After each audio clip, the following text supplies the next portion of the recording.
I hate crime.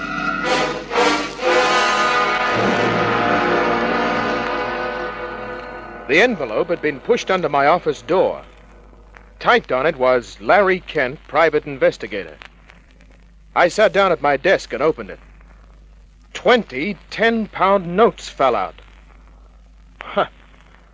Only trouble was, somebody had cut them in half and kept the other halves. There was a typewritten note, too. It went, "If you would like to earn the other portions of the enclosed notes, go to Chu Mong's restaurant. There will be a reserved sign on the first table to your left, but disregard it. Sit down, and someone will be there in a matter of minutes." No signature. Chu Mong's was a modern-style chop suey joint near Central Railway Station. I went to the first table on the left. In a few minutes, she came over. Mr. Larry Kent? Yeah? Myrna is my name. Myrna was Chinese, but you'd hardly know that from her accent. Bright black eyes, small but soft, perfectly shaped lips, a figure that every fat girl dreams about. I offered her a cigarette. No, thank you. Were you the one who sent me that little note? Yes. Well, what am I supposed to do before I can match the tenors I've got? My uncle will tell you that. Where do I find your uncle? I will take you to him now. Just 1 minute. Yes? Before we go any further, I'd like to point out that there are some cases I don't accept. Oh, you needn't worry. The ethical aspect of this case will be quite acceptable to you. We left Chu Mong's. Went down a few side streets, and finally entered the dark hallway of a brick building. My uncle, Tu Lim, will be in his study, just off this next room. There was no door to the room, just a set of Chinese curtains that Myrna drew aside for me. There was a lamp burning.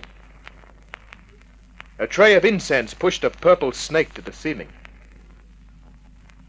Tu Lim was in a cane chair facing the doorway. His eyes were wide open, but they were glazed eyes with a film of death over them. Mr. Kent? Knife. Uncle! Her lips curled, her eyes went wide, her face started to break. She swayed on her feet. But it only lasted a second. Then she stiffened. Her face became a cold mask. Her voice was passionless, level. They killed him. They? The men who were after the jade statue. Well, do you want to talk to me about it? Yes. I took Myrna out of the place to a quiet coffee shop. She accepted a cigarette this time. Then after I ordered coffee, she started talking. My uncle wanted you to track down the men. Look, let me get this straight. You said there was a jade statue.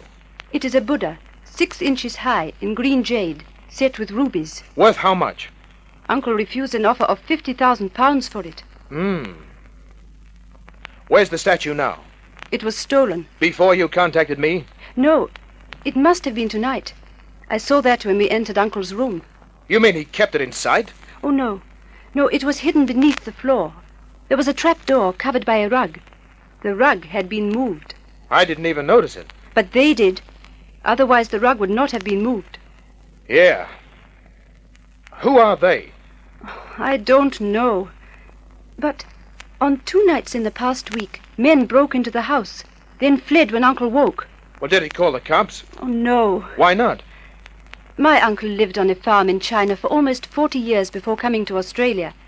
He could never grow accustomed to an organized police force. He preferred to rely only on men he knew he could trust. Uh-huh. Well, are there any men he can trust? I am his only living relative here in Australia. I see. Well, you'll have to call the cops now. Yes. But you will accept the case, won't you? You want me to find out who killed him, huh? I want you to find the Buddha.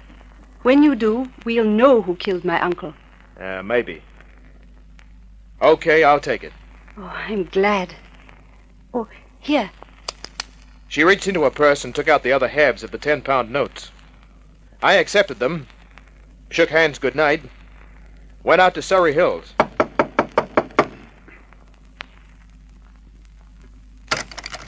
Yeah, what do you want? Ah, g'day, Kent. How you going? Okay, Bluey. Oh, good, huh? Well, come on, come in. Thanks. Well, what's the good word? What's on your mind, eh? I told him about the Jade Buddha. His eyelids went up like a window shade when I mentioned 50,000 pounds. Well, blimey, eh? It was pinched, eh? Yeah. Go on, 50,000 pounds. Oh, blimey, that'll be hard to get rid of, won't it? Uh-huh. That's why you might be able to find out if it's being hawked. You, you say they, killed a cow for it? Yeah. Well, of course, that makes it a sticky piece of work, doesn't it? I mean, that ought to have, like little danger bonus, eh?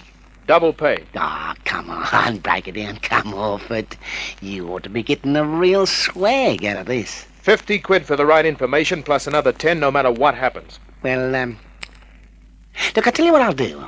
I'll make it 75. 50, you little runt. Oh, gee, okay. Look, blimey, I never was much good at striking a bargain, fair dinkum. All right. I'll see what I can do, and, with the, a tenner in advance, like, eh? Here. Thanks, Kent.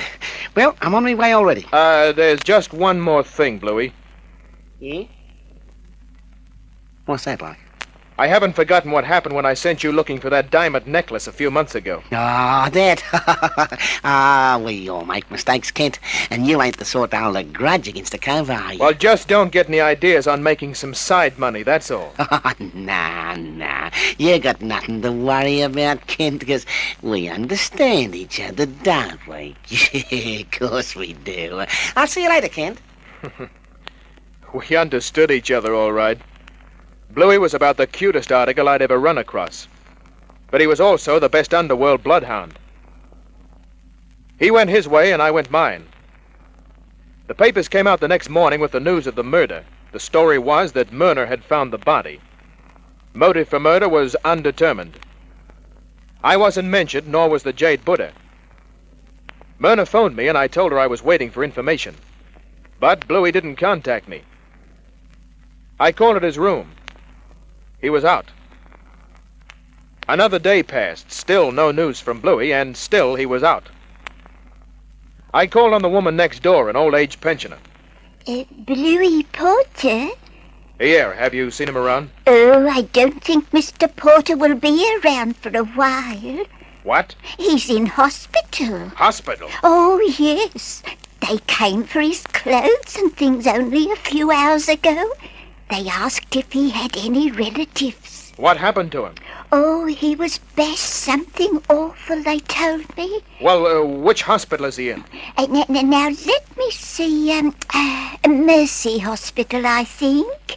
Thanks. Oh, here. Buy yourself a hat. Oh, thank you.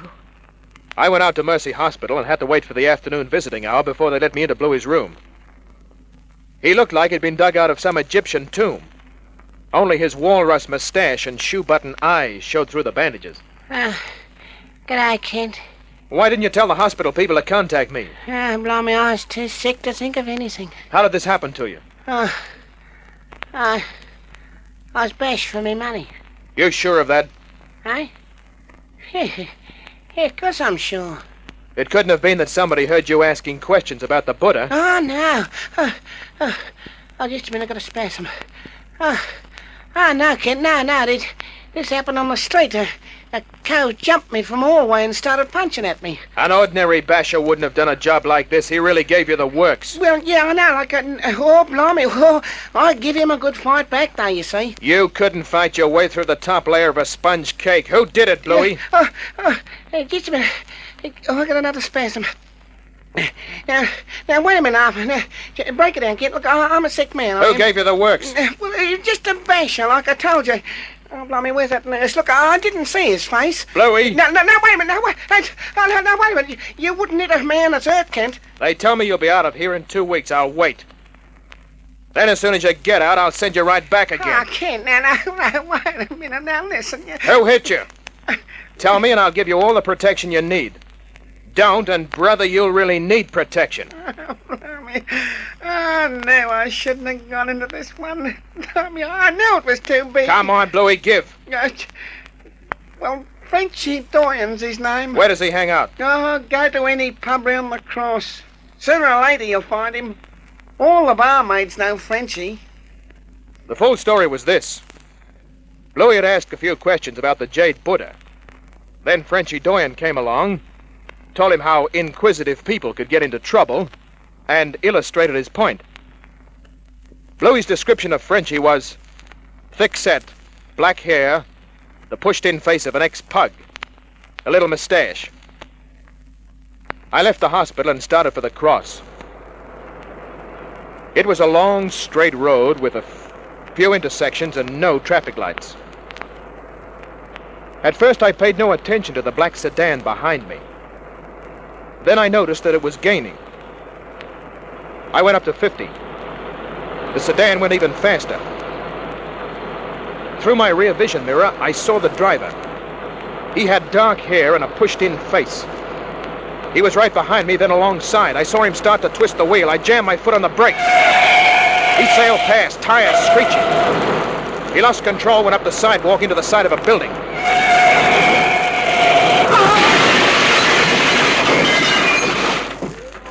I jerked open the door of my car. He climbed out of his, too. He had a gun. But so did I. He went down. I walked across and turned him over. He fitted Bluey's description of Frenchy Doyen to perfection. I felt his pulse. He was dead.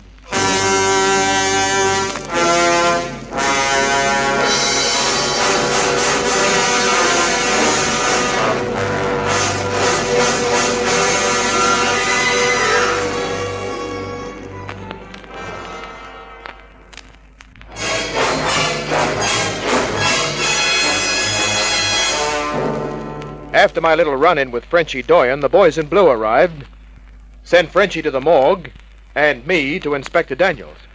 So, he follows you from the hospital, tries to ram your car into the curb, and then shoots it out with you. Yeah, Why did you go to the hospital? to visit Bluey Porter. Why? He's a friend of mine. Bluey never had a friend. Now, come on, let's have it. Well, Bluey was bashed the other day, so I figured I'd get him to tell me who did it. Why? Because I hate crime. Kent! Now, look here. I'm a police inspector. And a good one, too. Why did Frenchy Doyen try to do you in? You're the boy from Homicide. You find out. So long, sweetheart. Wait! Yeah? One of these days, Kent, Yeah? get out. Get out of here! That's the trouble with public servants. No sense of humor. Oh, but don't get the idea that Inspector Daniels is dumb. Just bad-tempered, that's all. I went to the office, sat down, pulled my hat over my eyes, stuck my feet on the desk, tried to figure what I'd do next. Hello. Larry Kent, Private Investigation. This is Janice Hunter speaking. Janice? Who? You've seen me at the Casanova Club. Oh, yeah. You're the singer with the... You're the singer. That's right. Well, what can I do for you, Janice? You can tell me why you've never noticed me. How do you know I haven't? Well, I never managed to catch your eye. Does a guy have to look into a girl's eyes to notice her? When are you coming to the club again? One of these days. Come along tonight if you get the chance. You'll be more than welcome. Thanks. Will you sing a song for me? You bet. Bye. Bye. Janice Hunter sang torch songs in a way that would cure anybody's low blood pressure. I closed my eyes and saw her as she'd been the last time I was at the Casanova Club. A blue evening gown, ivory skin, long dark hair framing an oval of her face. Gray smoldering eyes that made you feel warm all over when she glanced in your direction. Red, full lips that pouted provocatively. A warm, throaty voice that went spreading all over you like syrup. What do you think I did that night?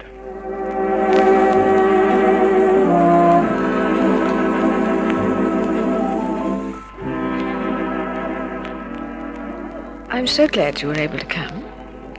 After that phone call, the Casanova Club became a necessity.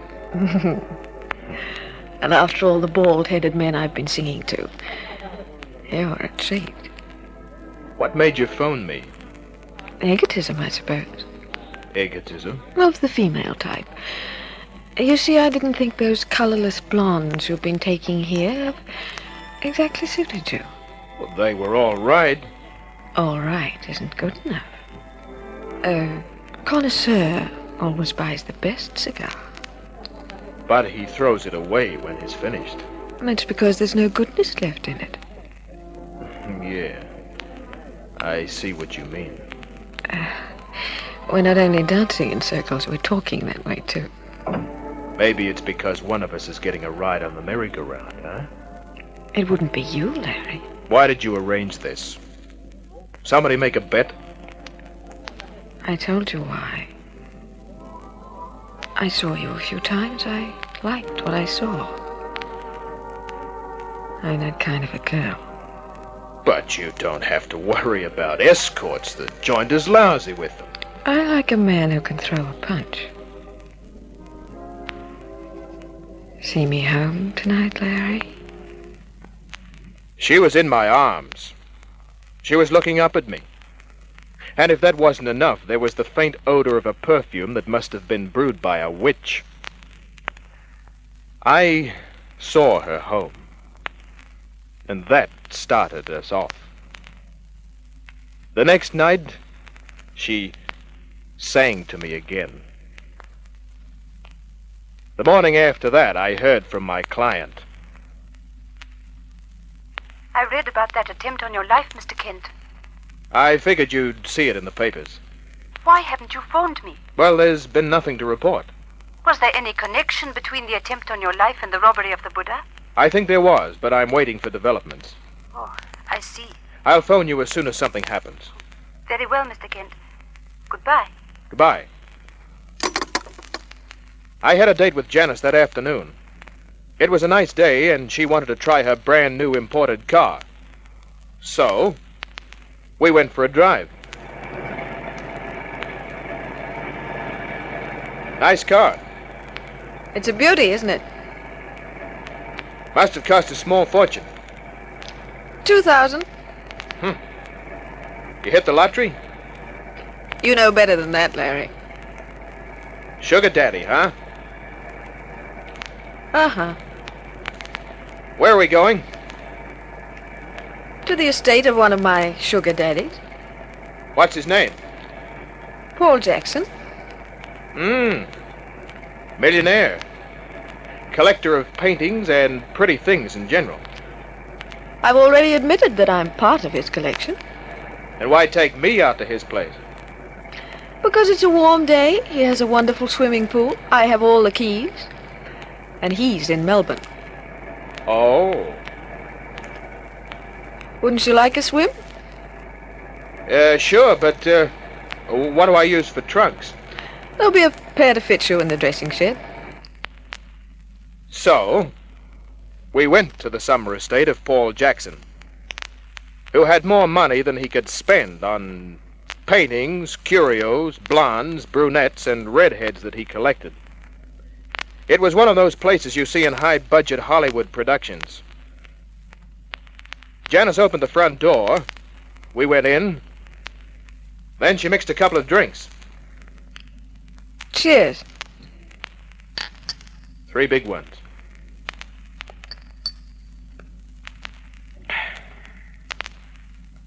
Now let's have that glass.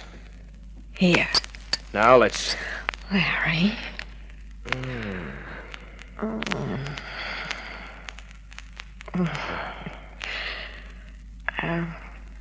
We'd better go into the water, hmm? Yeah, we'd better. The pool's just around the back. Janice went to one dressing shed, me to the other. I found a pair of trunks, put them on, then grabbed a towel.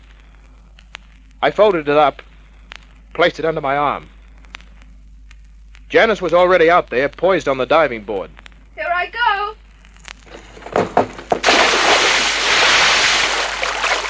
Nice dive! Come on in. The water's beautiful. I placed my towel near the edge, took a racing dive. She was at the other end of the pool. I started to swim over. The bullet smacked the water inches from my skull and skipped away. The shot had come from somewhere behind me. I dived, twisted around, saw the side of the pool. There was a depth marker that I could see just above the surface.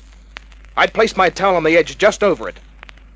I lifted my hand out of the water, felt the towel. The bullet whispered past my forearm, but I had the .38 that I'd left folded in my towel. I popped my head above the water. The guy was standing 50 feet away. He shot quickly. Too quickly. I aimed. He twisted around, went down. I climbed out of the pool. The slug from my gun had caught him in the Adam's apple. I grabbed his gun, threw it in the pool. Janice had been watching. Now she ran. I went after her. Halfway across the lawn, I caught her. Let me go! Let me go! You Stop go trying of to me. scratch. You filthy little... Okay, sweetheart. Oh. I tied Janice, did some searching in the house. Then I called the cops. The next day, I made a delivery. The Buddha. Yeah, a guy named Paul Jackson had it. Jackson? Mm-hmm. I think he was the man who tried to buy the Buddha from my uncle. Well, he just bought himself some space at the morgue. He must have wanted this badly. Badly enough to hire Frenchy Doyen to kill your uncle. Why did Doyen try to kill you? I sent a stool pigeon out to get some information on the Buddha from some fences. But Frenchy bashed him, then waited outside the hospital. According to Janice's story... Janice? Oh, just a dame. According to her story, Frenchy phoned Jackson from near the hospital. Jackson told him to eliminate me. And then? Then Jackson sent a man-trap after me. But I can always tell a female spider. That would be Janice? Yeah. You've gone to a lot of trouble, Mr. Kent. Permit me to give you a check? Naturally, I accepted. Then I went home, shaved, changed, and dropped into the Casanova Club. Janice Hunter wouldn't be there, not for a long time, anyway. But there was a little redhead in the chorus line. Incidentally, don't believe what you hear about redheads being bad-tempered. All you have to do is treat them right. Larry. Good night.